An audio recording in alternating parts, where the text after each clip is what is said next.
So, nandito kami sa mga hot air balloon. So, ayan, nilalagyan na siya ng mga hangin-hangin. So, sobrang laki niya. Ang ganda! So, later papakita ko yung medyo maliwanag. It's 6 AM kasi here. So, ayan, as you can see is, diba dati, ang nakikita lang natin is sa Clark, Pampanga na hindi pa lumilipad. So, ngayon is lilipad na siya. And sasakay kami. Yay! Ang ganda! Teresa, I'm letting you go. You ready?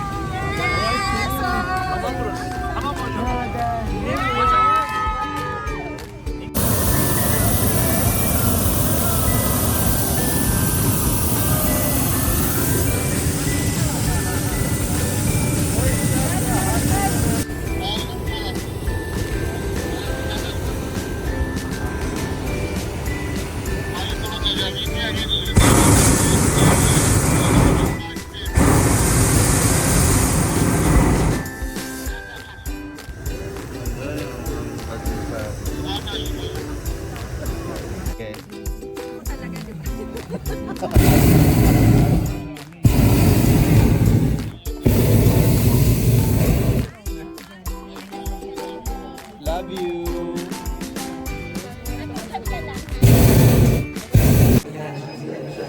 So, we are here to our next destination.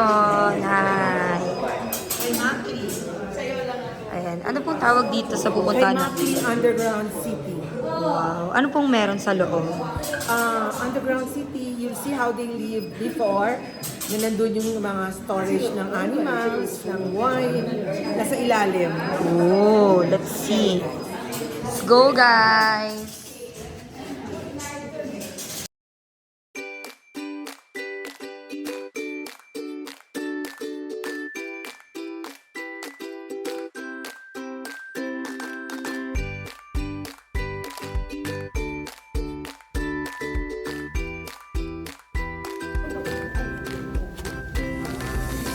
It's very tight, so let's be careful.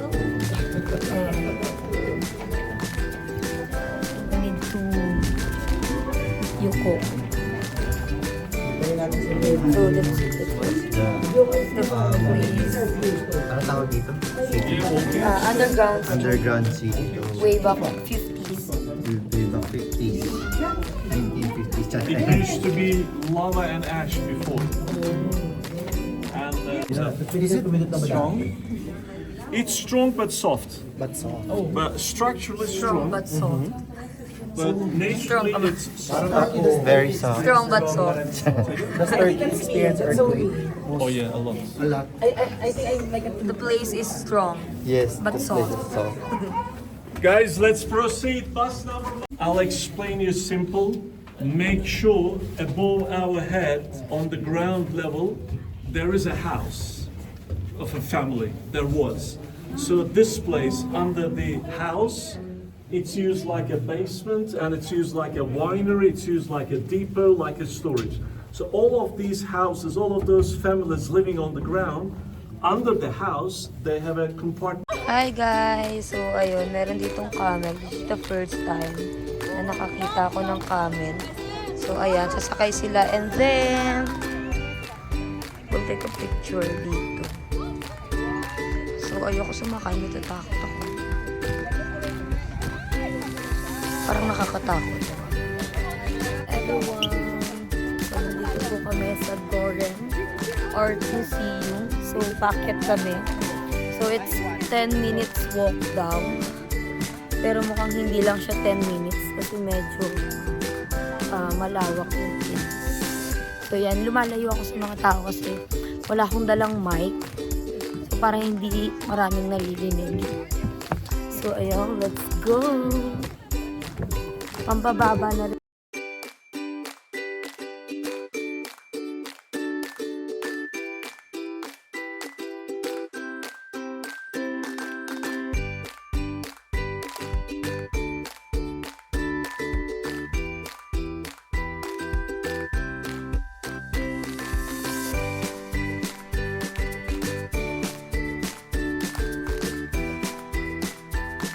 And then with the brush, want to find the thread, catch the thread from the cocoon like this. Look at up to 800 meters from each of them. Can you see them? You can touch it.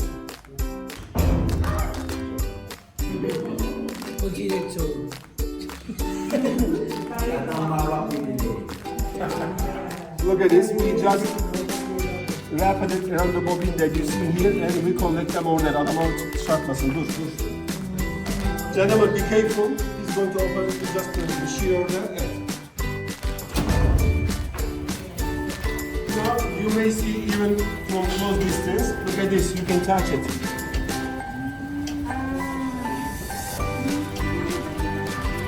There are many of them, as you see, comes together. We got one of them. You can touch it here.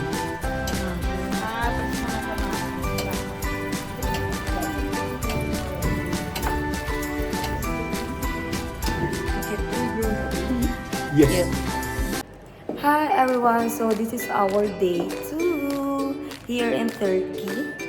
So ayun, so today is we're gonna check out and lilipat kami sa Istanbul kasi doon na mag-start yung another trip. Ang pinunta namin dito sa Cappadocia is yung mga balloons lang. So, yan. So, outfit check.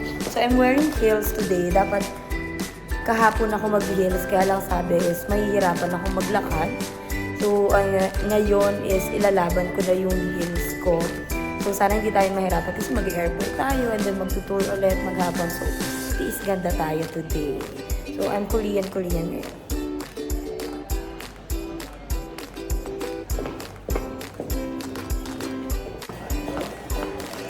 So this is the breakfast buffet. Hindi ko kilala yung mga food, kaya alam mo naman ako, hindi ako makain ng kung ano-ano lang. So, for 2 days dito sa Cappadocia is kung ano lang yung kinakain ko. Yung kilala ko lang as in chicken, ganyan. So, ayan. Puro bread sila. The egg. Good morning. And this is the cereal area. And of course, my favorite is fruits. So actually sa hotel or sa mga check-in lang ako nakakapag-fruits kasi hindi naman siya laging available sa bahay. So, yes. And sa mga cereal, hindi man ako makain ng cereal kasi mayaman lang yan. Charot. So this is the buffet area. Hi! Ayan, so they're very friendly.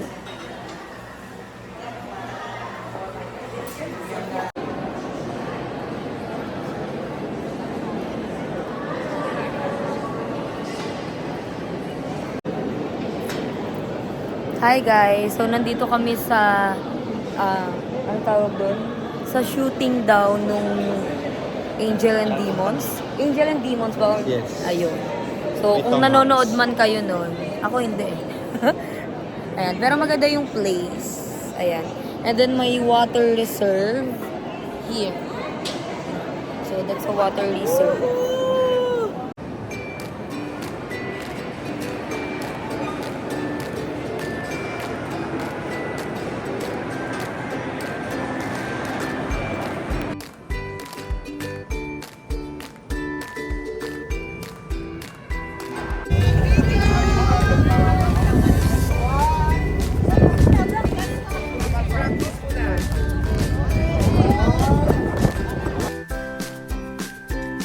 for the room tour.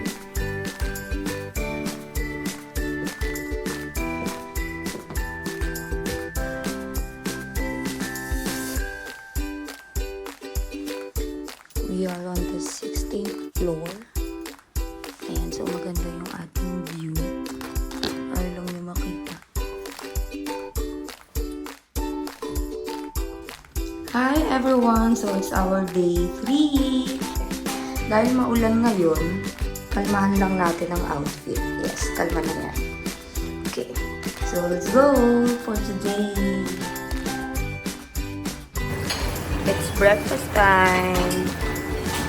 So wala silang bacon. Kakainin lang natin ay egg. Puro egg na lang.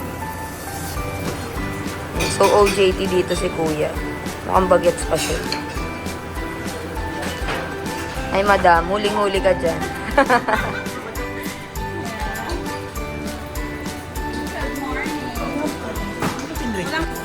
So, this is bread area. Medyo matitigas yung mga ano, yung mga bread. Hi! It's raining! Ah! Sira ang ating outfit. Ay, grabe. Ang lamig. It's so cold. It's raining. We need to buy umbrella. Let's go. Run. Run.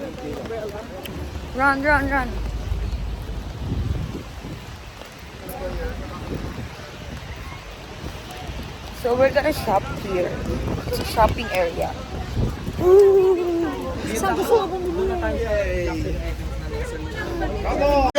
All right. Let's not push anybody. But kindly the silence push, if you don't mind. I know everybody knew that's what they just.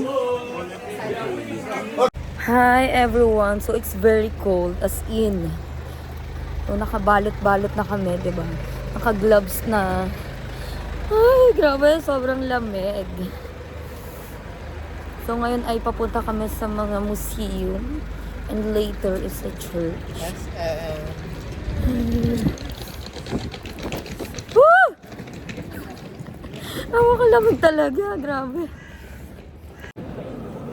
Hi everyone. So nandito kami sa isa sa kanilang mga churches. So dito daw nagpe-pray yung mga Muslim. So lapit tayo. As you can see, there are people there. So they are praying. Kaya we need to remove our shoes because it's sacred. And syempre yung shoes natin is dirty and lumuluhod sila dito. So ayun, meron namang separate area for praying. So ayan, sobrang ganda ng mga architecture. As you can see, sobrang detailed. Diba, kung nakakita nyo man yan. Sobrang ganda. So yun yung napansin ko sa mga napuntahan ko, Europe, ganyan. So sobrang gaganda ng mga churches nila. So ayun, as in, nag-i-invest sila. Siyempre, people are praying in the churches. So ganyan. There's a lot of tourists here, not just Filipino, other countries than other nationalities. So yan, medyo malamig pa rin. So medyo sisipunin ako pero sana hindi magtuloy kasi it's day 3 pa lang. So we have more, we have 12 days to go. So ayun.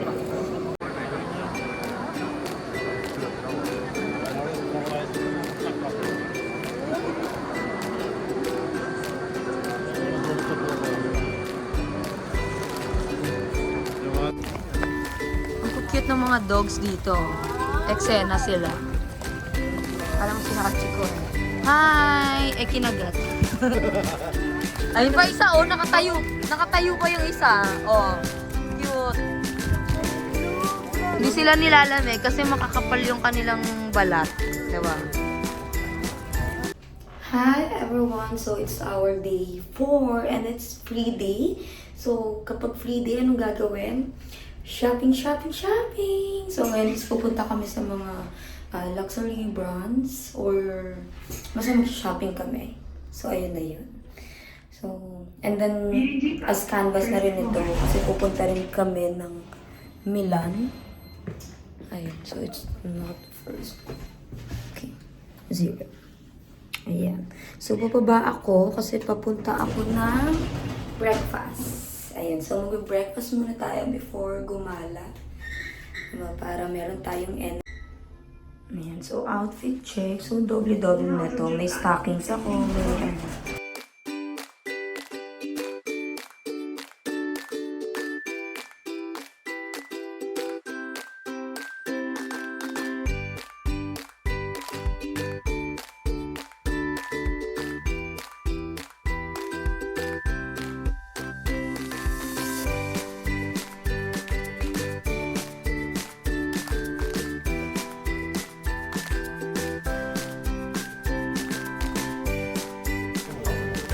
Hi guys! So ayun, dito po kami sa bilihan ng mga leather jacket, leather wallet, belt, and so on. Yan, for winter, mga ganyan. So ang presyo ng mga jacket dito is, ang pinakamababa is mga 20,000. So it's their brand. Ayun, and then yung mga ginagamit nilang materials is from Lang. Tama ba? Lang. Ayun. So, kaya medyo mahal yung mga jackets, mga items nila dito. Kasi ano talaga siya, authentic. Ganun yung nila, description nila. So, ayun, halimbawa this one, you can use this daw for more than 5 years, more than 10 years. So, diba, kung ikaw yung ikaw ay tao na gusto mo yung matagal na gagamit, so choose the quality one. Kahit na mas mahal siya, kasi kung iisipin mo, mas makakamura ka. Ayun, kaya we choose luxury brands, branded, high quality, as in, don't go for mga cheap price kasi masisira din siya agad. So, ayun. So, hello to my Gucci scarf. Hi everyone! So, nandito na kami sa shopping area. And then, meron ditong store. Ayan, na lahat ng brands is nandito. So, hindi naman lahat, pero marami. So, halimbawa, ito. Hindi ko kalala. I'm good. Ayan, so, meron ditong Valentino, Versace, may Tommy, may kung ano-anong mga brands. Tapos yun, meron akong nakita na palda. So, ayan. Ang cute niya. So, ang brand nito is Discovery Expedition. Ayan. And then, sinukat ko siya. Ay ko, ang ganda. Actually, itong size na to is pang bata siya. Pero yung next to the biggest size is yun yung kinuha ko. And then, kasya sa akin. And then, nung tinignan ko na yung price niya, it's 3,000 pesos. So, sabi ko, ha? I will buy a skirt worth 3,000 pesos. Eh, ang bili ko lang naman sa skirt ko is 500. Pinakamahal na yung 1,000 nung sa Korea. So, ito, bibiling ko to kasi meron akong attitude na kapag nag-ask ako sa seller or sa mga nag-a-assist sa mall or kahit sa online, kapag in-assist nila ako is bibilin ko na agad. Kumaga kahit na mahalan ako sa product, ganyan. Kasi parang feeling ko, ko na sila, parang parang inutusan ko na sila. So, kailangan ko nang bilhin. So, ayun, kaya bibilin ko siya kahit mahal. Pero worth it naman kasi maganda. Ayun, maganda yung tela, makapal, and I believe is hindi siya maghimulmol. Kasi ganyan yung tela niya. Hindi siya yung cotton na kapag nilaban mo is masisira. And then, meron siyang tawag dito, may double kemerot siya. Ayan o. So, ayun, let's go!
Hi everyone! So this is our day 5 here in Turkey. Pero paalis na rin kami. We're flying to Greece later.